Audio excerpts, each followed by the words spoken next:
Hey guys, Mike the Alpha Hoarder here. I've got a few things I want to add to my hoard. A couple of big hits here today I'm excited for. And I wanted to chat about opportunity cost. This might be a bit longer of a video because this is an important topic and it's one that I really don't think is covered as much as it should be. So, let's get into it. Whenever you're buying any asset that is illiquid, speculative, doesn't generate cash flow, aka magic cards, you really need to weigh your opportunity costs. And the reason for that is because there's really an easy alternative that you're always weighing against, and that is the market. For the last 50 years, the market has averaged about a 10%. Oh, they taped the top shut.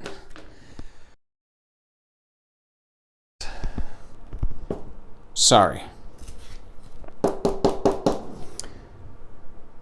Anyway, for the last 50 years, the market has averaged a 10% return. I hear some people say, there's a card in the middle. See, look at this. Some people say it's more like 12%. I like to do my math with 8%. That just seems a little bit safer.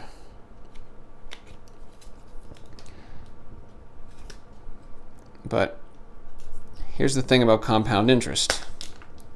If you're 25 years old right now watching this video, and you put $1 aside at an 8% annual return, then by the time you retire, age 65, 40 years from now, that's $24.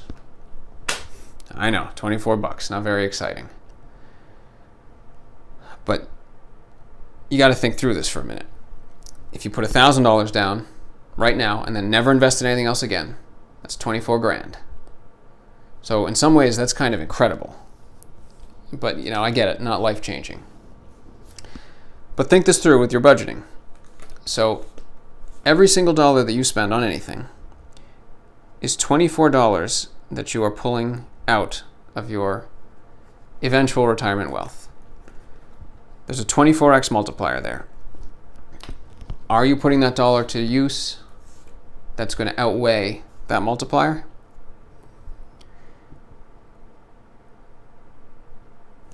Let's walk through an example just to see how this actually adds up in a pretty astronomical way. So you may have heard Mr. Wonderful is big on this. And all these have the same surface, huh? Someone must have dropped the corners. You hear some of these guys talk about how you should skip paying for coffee. You know, coffee seems like such a little thing. A Starbucks coffee is like, I don't know, $2.50, say. There's a couple different sizes there, but maybe $2.50, right? Making it at home is maybe 50 cents. So if you get a coffee from Starbucks every weekday, then that works out to like $43 a month. Now, in Potentia, that's $150,000 a year, going from age 25 to 65, right? And obviously this is very age dependent. If you're 35 instead of 25, then there's a 250% multiplier against your favor, just because there's a little less time for compounding to do its thing. But there is still plenty of room. And if you're imagining that it's too late, then look at that. Then you need to think that through again, because that's a good formula to be kicking yourself in 10 years, no matter what age you are now. But if you're young, there's no denying that the opportunity is just insane. So coffee, that's just one very cheap expense. So consider all of the other things that you spend money on, day after day, week after week, month after month. So this kind of thinking is very useful in daily budgeting, but it's also absolutely critical when you're budgeting for your investments. So, you know, suppose instead of buying 1 or 2 collector's boxes a month, you put $250 a month into an investment account, just a standard market investment account. Well, that's going to be worth $875,000 when you retire. So what's more value? All that or a bunch of collector's boxes?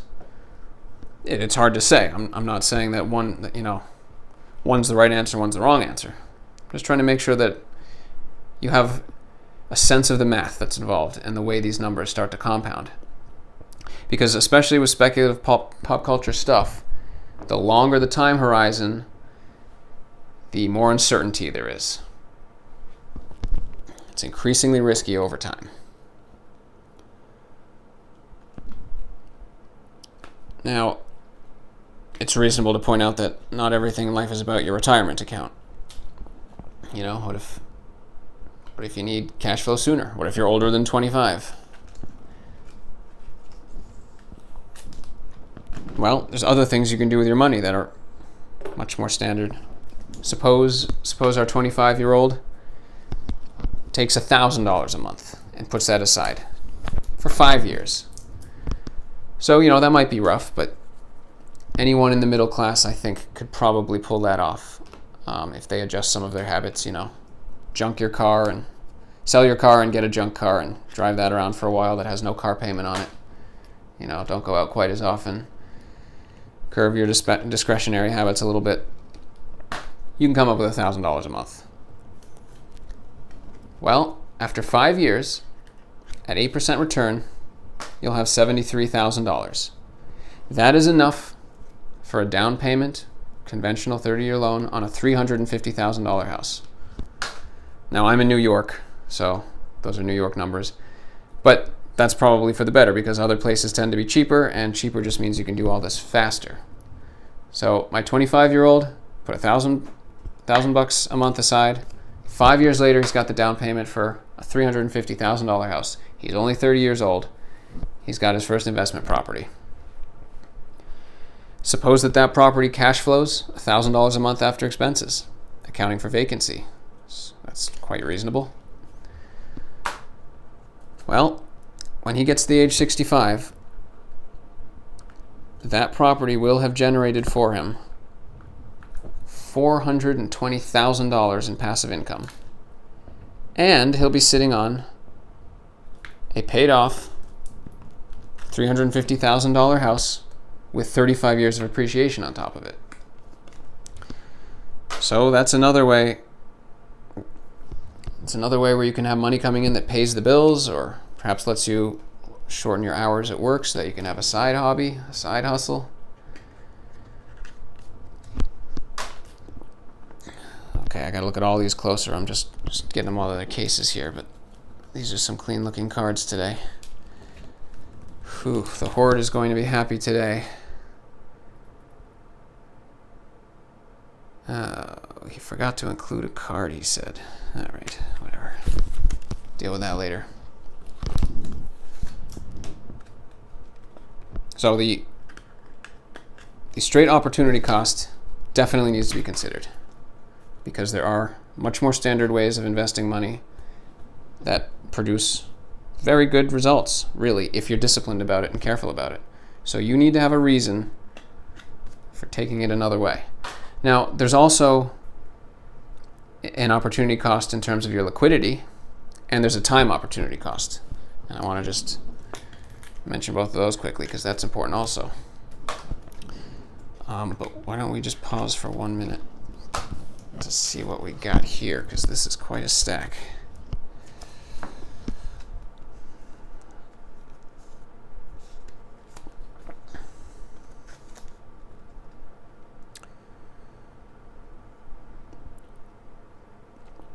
I love this card. This was cut off early. It's in unlimited, but I don't think this one's in revised, is it?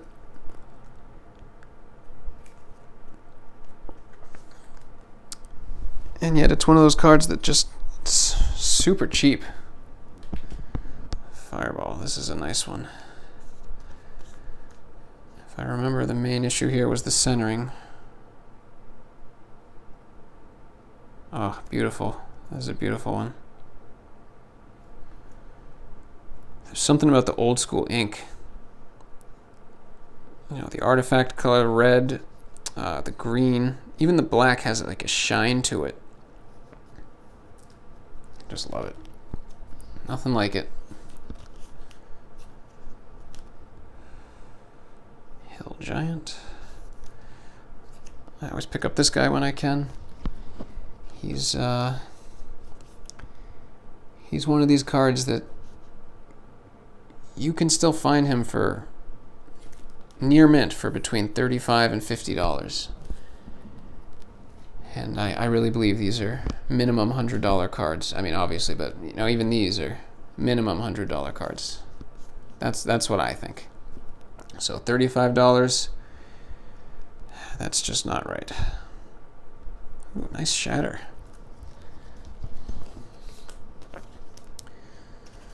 Sorry guys, I can't rant and admire at the same time. Ooh, very clean. The Horde purrs today.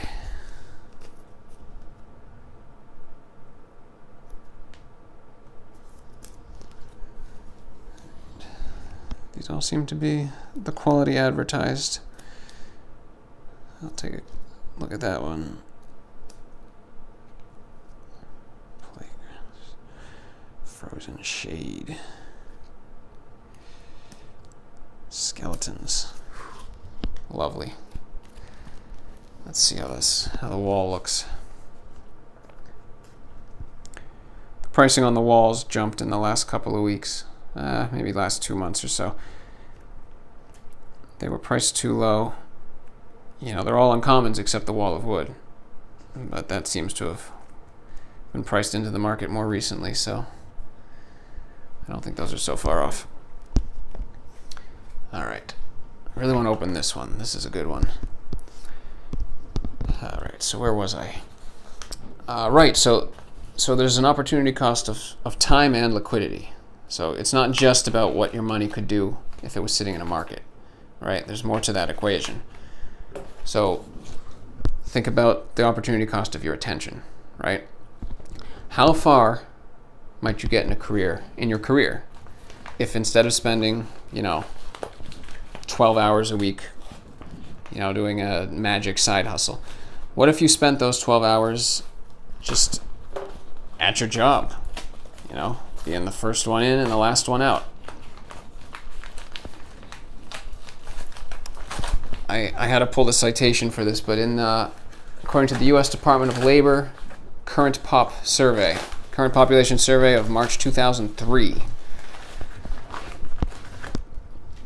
people working 5 extra hours a week, so 45 hours a week instead of 40, were making 40% more money. Well, that's interesting, right? I mean, why is that? Now, I can speak from my own experience.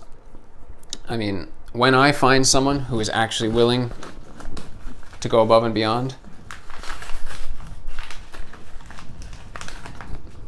who puts extra care into doing things right, I can promise you that when an extra responsibility comes my way, some extra task that needs to be done, something particularly important, that's the person I'm going to hand it to, because they seem to be the most on top of what they're doing, right? It just makes sense.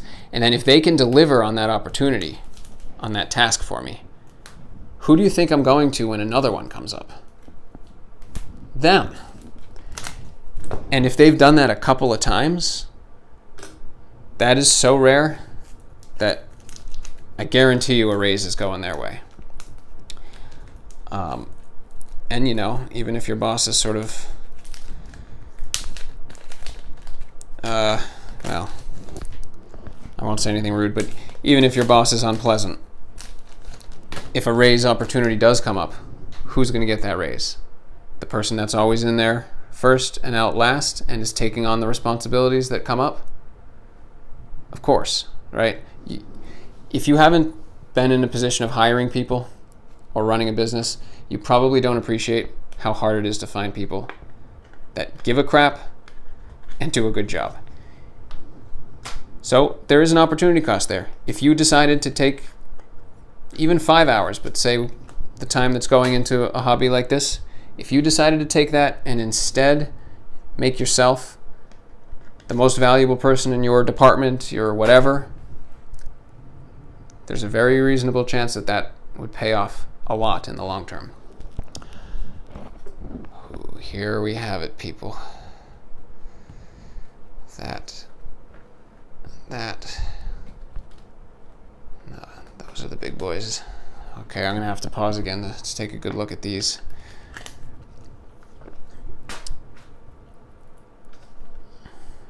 Lightning Bolt, Chris Rush, very iconic card.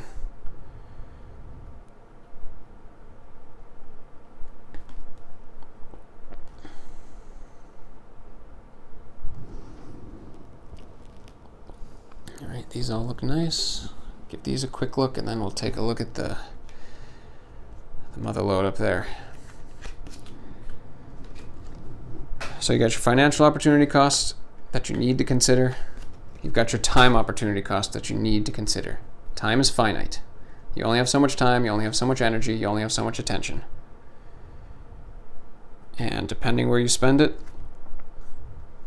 you know, will govern what sort of returns you might expect out of the different things you're doing in life. So it's something to consider. Again, I'm not saying that that's the way to go. I'm saying if you don't go that way, do it deliberately. Understand what you're walking away from. All right, let's start with the least interesting one. And then finally, there is an opportunity cost in terms of liquidity. So if you have a lot of your money tied up in stuff that's illiquid and not generating cash flow, in other words, it's not giving you spending power. Well, it's pretty nice. A couple of chips, but this is a clean card. This is part of a collection that I've been slowly buying from a gentleman. It's a great set of cards he's got.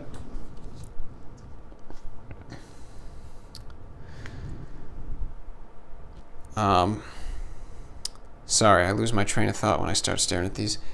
Right, so if you're sacrificing liquidity in order to have positions in cards like this, there's going to be an opportunity cost because you won't be able to pounce on opportunities that might come up.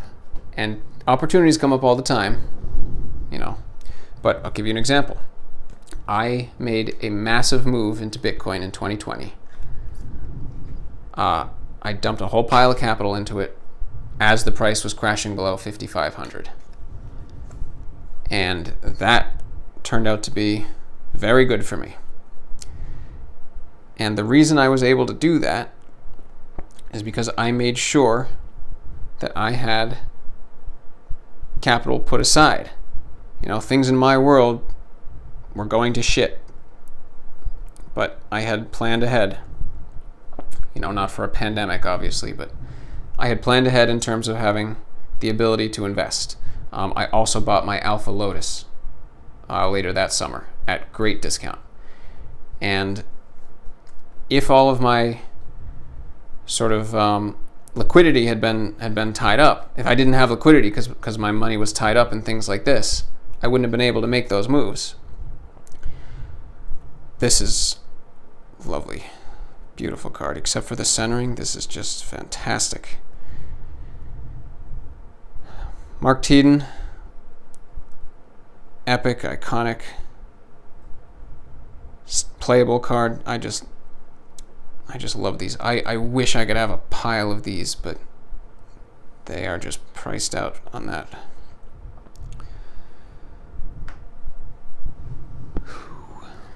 This is a big, big hit.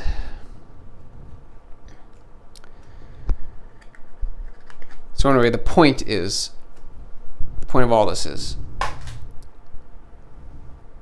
if you're doing some of the more standard investment strategies, real estate, the stock market, you don't actually have to wait 40 years to benefit from it. You know, you can pull the principal at any time. You can put it into something that adds more to your net worth. You can be liquid, right? Sometimes some cash sitting there is not just money lost to inflation. It's potential. And you need to have all that factored in when you're deciding what to do.